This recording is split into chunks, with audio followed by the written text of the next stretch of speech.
Alright, welcome to another interior real estate photography tutorial. Today we're going to be talking about how to deal with color casts in Lightroom only. There's a lot of tricks and different things you can do to fix that in Photoshop, whether it be your luminosity mode or some other tricks that I've shown in my other tutorials. But today I've discovered a way to kind of find out where the color casts, if you have any, are coming from.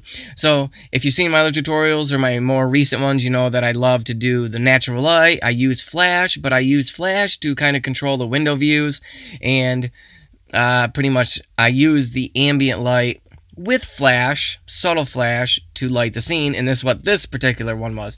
This is just a single shot that I was able to do. I didn't really need flash. Go ahead and reset this.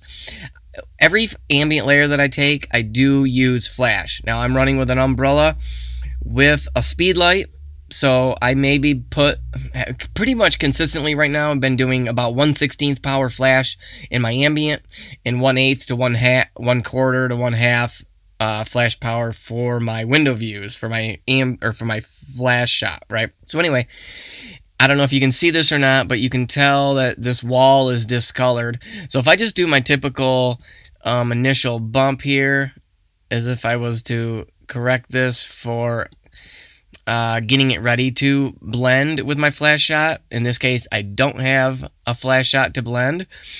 You can tell that this wall has got some, whether it's green or yellow or something coming in, probably from the sunlight coming in off the trees or whatever causes that. But here is a trick on being able to expose where your color casts are in the image and what color it is. So all you got to do is take your vibrance and pull it all the way up, and now you can start to see that that wall color is definitely exposing it. And take your saturation and bring that up too. Like, whoa, we can definitely tell now that this is purple, which if we undo that couch is not supposed to be purple, and you will get that a time to time. Now we could adjust our tint. See that? The tint might, it can fix it. You got to be careful though, because a slight tint change makes a difference. So if we went to 41, 42, see, it's not really affecting it over here. So what we can do is we can come down to the hue, saturation, luminance, make sure saturation is checked. And this little toggle guy right here, just click on that, and then you're going to get your wheels up and down. And you can actually click and drag down, and you're going to notice that, if you can see, I'm pulling out the purple there. Behind the TV, it was really prevalent. So we can pull that. Yep, that's yellow and greens. I knew it was green from the leaves outside.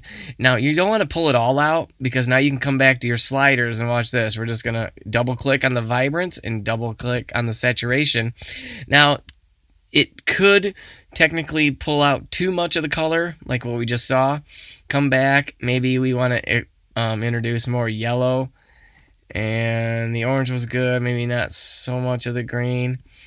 And you know what, you could always bump up your vibrance maybe, but if we just do a quick before and after, look at the difference. You can definitely tell that we were eliminating a lot of that color. So another thing I like to do is just bring my blacks down. You could even bump that saturation up, because now we're not affecting the color that's coming in off the wall. We can take that green right out. There's nothing green in the image, so we can just take that green right out. But there you go. There is a quick fix on how to correct for decent color casts in Lightroom only. Make sure to hit the subscribe button. Tutorials are coming out every week. We'll see you in the next video, guys. Bye-bye.